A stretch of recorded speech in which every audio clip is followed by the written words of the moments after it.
You know, sometimes you just meet the most incredible people, right? Like Charlie Crumpton. He bought an Austin-Healey in 1959, and he still has it today. There's so much more to this story you're gonna have to see. But he's owned this car for 66 years. And as of today, which is middle of November 2025, he's about a year away from getting the Guinness Book of World Records for the longest ownership of a new car ever. I mean, it's just incredible, and he is the absolute coolest guy. Let's go meet him. This is a good one.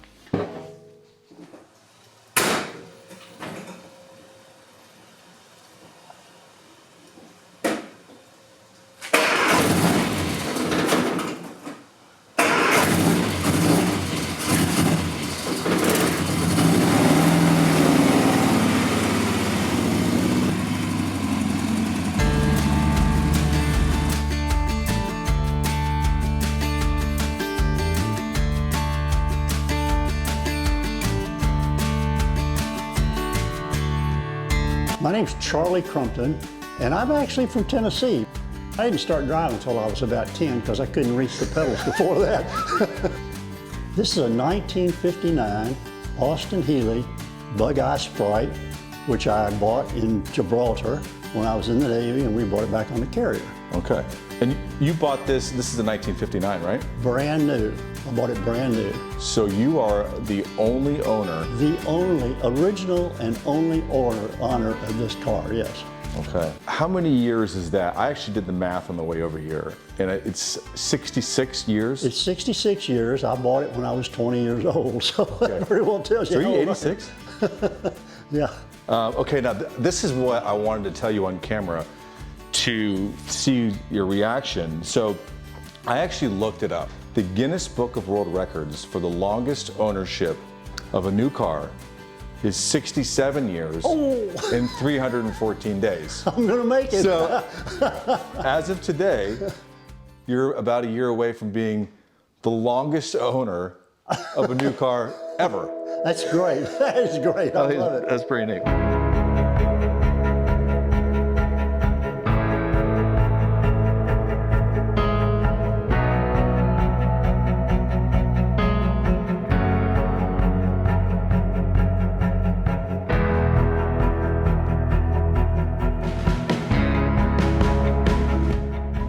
How much you paid for it? Oh yes, $1,300. Dollar a pound.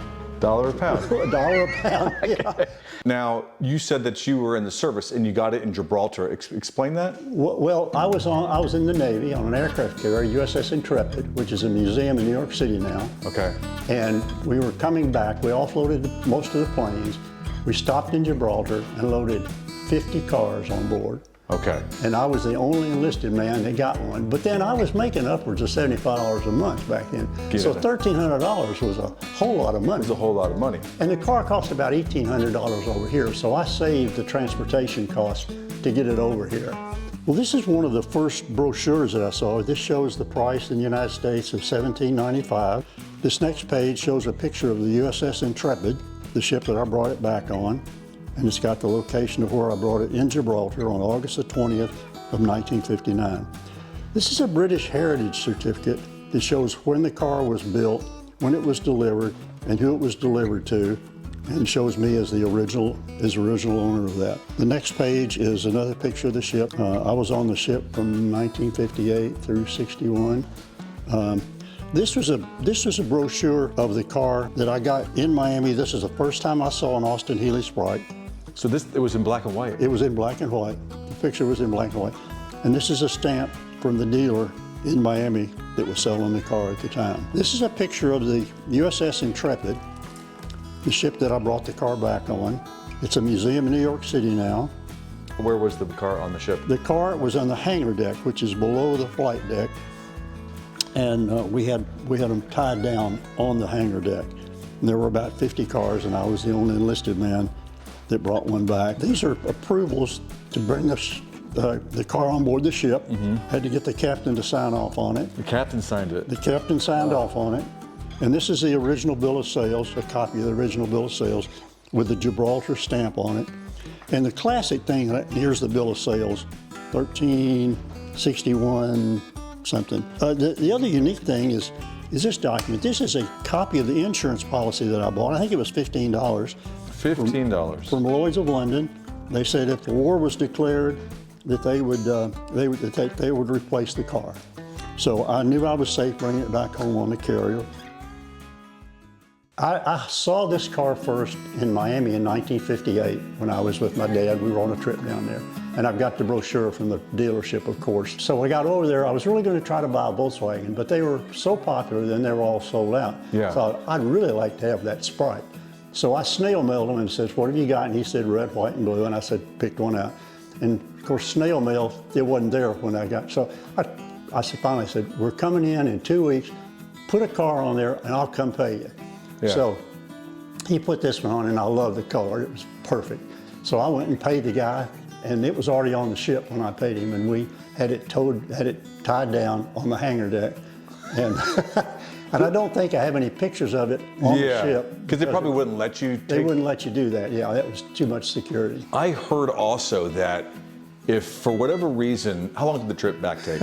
Well, it was about a week or so trip back, and that's the reason I bought the insurance on it for like $15, that if war was declared and they pushed it over, Lloyd's of London would replace the car.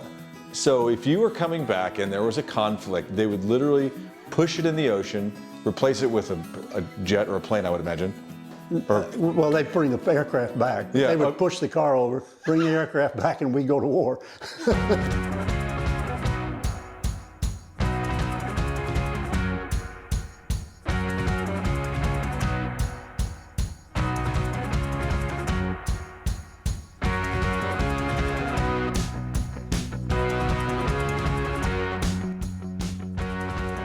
From what you can see, the way it's sitting right now, it's all original.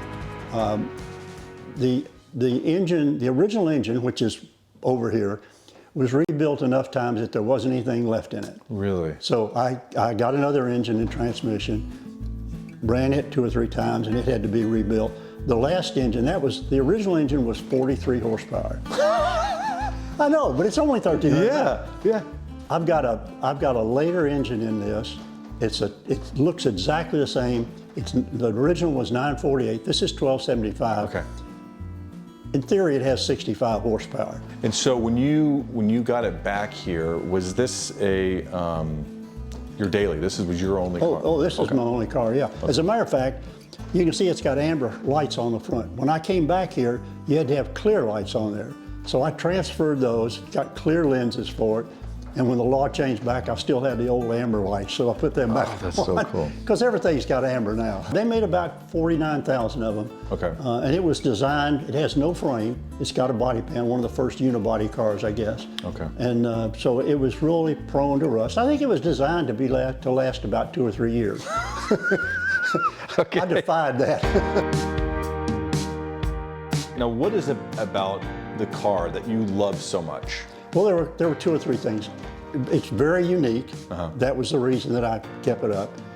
I could afford it, and it would take me where I wanted to go, and had enough storage room in it with a luggage rack that I built for it, that it could carry everything I owned. I didn't own a whole lot, sure, but it would, it got me all the way through school. Yeah. And it's just been a fun car. And again, I've done a lot of rallying with it and stuff like that, and it's just unique. You don't, Cars and Coffee, you wouldn't see another one over there.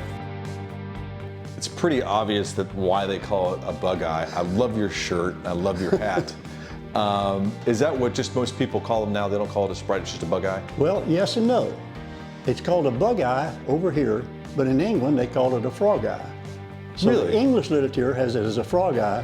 I guess when it got over here, maybe we don't have as many frogs as we have bugs. Okay. So it got the monitor of bug eye when it got over here. Okay.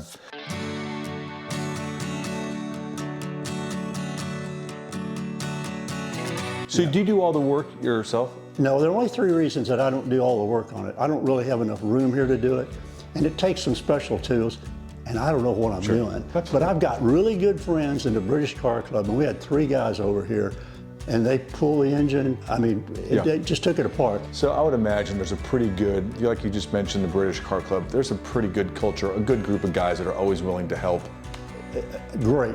Great. And they will go out of their way. I mean, I had 3 guys over here every Tuesday for a month. Really? Just getting it back into shape. I love that.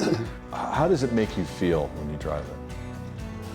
Like I'm 20 years old the day Really? I bought it. Does it really? Yeah. I mean, again, I think one of the most fascinating things about this is, again, is how like you've had it for so long and you've never sold it at any point. Did you ever think about selling it? No. Never? Never, not in a... Not even ever? There's money is, money would not buy it. It's just not for sale.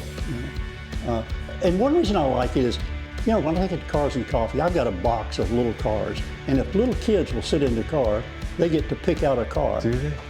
And I got started when I was a little kid. I mean, I still remember the first MGTC that I sat in when I was probably 7 or 8 years old. Really? And I want those kids to have that same experience. So they get to pick out a little car and they send their buddies back over and they do the same thing. So I keep a good stash in there. I love it. The last question, I mean, I know you've already answered it. If somebody opened this garage door and had just a briefcase full of money, would you sell it? Well, there are a couple of problems with that. One is I would lose my wife because she would never let me sell it. and we're very comfortable. We don't need the money. Yeah. I mean, I'm not saying I'm rich. But why would I sell it? Yeah. I've still got 2 years to go to be the oldest owner.